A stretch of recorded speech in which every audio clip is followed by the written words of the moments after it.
Deadly charm. It's not about being liked. It's about being irresistible to those who should hate you. This is the rarest form of power, when your enemies hesitate to strike because they admire you too much, when rivals start protecting you, when the very people who should want your downfall start craving your approval. Machiavelli didn't just understand how to win wars. He understood how to turn perception into protection. He knew charm wasn't about jokes or kindness. It was about tactical seduction, making people emotionally dependent on you while you remain emotionally untouched. This isn't charisma. This is weaponized appeal, power disguised as presence. Charm is not niceness, it's calculation. What most people think is charm is just approval seeking. They try to please everyone, avoid offense, be universally agreeable, smile too much, and compliment too easily. But Machiavelli would have laughed at this weakness. Charm is not giving others what they want. Charm is giving them just enough to make them want more. That's the root of deadly charm. You show them glimpses of warmth. You offer rare praise. You flash occasional vulnerability, just enough to feel human, but never too much. Never so much that they feel equal. Never so much that they stop chasing your approval. You are carefully incomplete. And in that incompletion, they fill the blanks with fascination. You must cultivate the aura of duality. The most dangerously charming people are not just warm or cold. They are both, in rapid contrast. One moment, you're thoughtful. The next, you're unreadable. You praise them, then disappear. You smile, then go silent. You reveal something personal, then act like nothing happened. This creates a push-pull in their emotional system. They don't know where they stand with you. And that ambiguity becomes addictive. They keep returning, trying to decode you, trying to earn back the warmth you once gave, trying to get closer to something they never fully understood. And through that confusion, you gain control. You must give compliments that haunt them. Most people throw out compliments like candy, but deadly charm requires precision. You give one, maybe two compliments, but you make them unforgettable. Not by exaggeration, but by specificity. Instead of saying, "You're smart," say, "You have a way of noticing things others miss. I don't see that often." Now that person walks away thinking, "Why did they say that? Do they really see me that way? What else do they notice about me?" One line, delivered once, and it echoes in their mind for weeks. You didn't flatter them. You branded them with your attention. And now, without realizing it, they want more of you. That's charm. That's psychological imprinting. True charm is not imitation. It's attunement. When Machiavelli dealt with dangerous men, kings, generals, or enemies, he didn't try to blend in.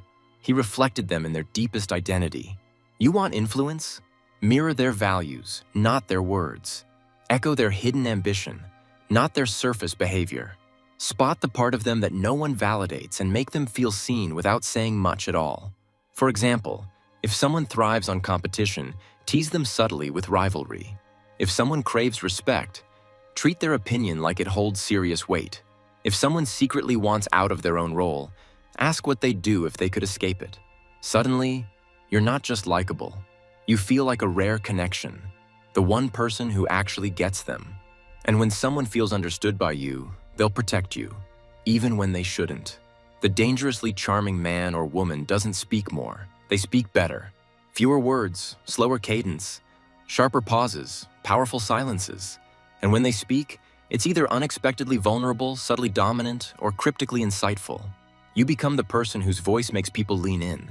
The one who can sit in a room and say nothing for 10 minutes and still walk out, remembered more than the loudest one there. That's not magic. It's deliberate energy conservation, a skill Machiavelli would have considered central to ruling hearts and minds. You must be the last person they expect to admire. This is where enemy conversion begins. You want the ultimate Machiavellian charm? Make the people who want to dislike you respect you against their own will. You do this by remaining graceful under attack, staying humorous when they try to provoke you, complimenting something minor when they expect hostility, and holding your frame when they expect collapse. The goal is not to make them like you. It's to make them question why they don't. And once that question is in their mind, they're yours. Because now, they feel the contradiction. I thought I hated him, but he's composed. I was ready to insult her, but she's smarter than I assumed. I don't want to admire him, but I can't deny he's impressive. This is when admiration slips through the cracks of their resistance. And you don't win through force. You win by being the exception to their expectations. Because once they admire you against their will, they begin protecting their own image of you. They won't insult you because they'd be insulting their own taste. They won't oppose you directly because they've already emotionally invested in the version of you that disarmed them. They'll even justify your actions to others, not for your sake, but to resolve the dissonance they feel inside. You didn't just win them. You colonized their self-perception. That is the final stage of Machiavellian charm, where they can't tell whether they like you, respect you, or fear you. They just know they need you close, even when they don't understand why. It's not about seducing everyone. It's about seducing strategically, especially those who pose the greatest threat. And it starts with mastering two final layers: presence and exit. You must cultivate an aura of calm superiority. Deadly charm isn't loud. It's not attention-seeking. It's not alpha. It's composed presence, the kind that unnerves people without effort. You walk into a room and people notice, not because you're flashy, but because you bring silence with you. Your eyes scan slowly. Your posture stays tall but never tense. You speak as if there's no rush.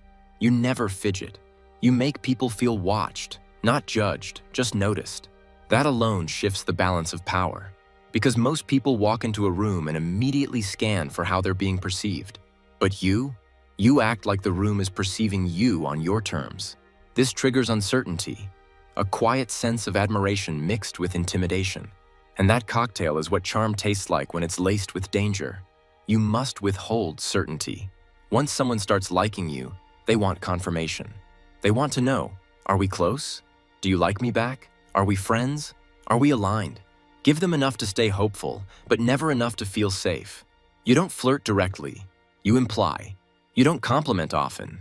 You time it. You don't confirm the connection. You let them guess. This keeps their mind active, trying to close the loop, trying to earn more of what they can't fully hold. And that's where obsession grows. Not in the presence of certainty, but in the pursuit of it. When someone never knows exactly how close they are to you, they invest more.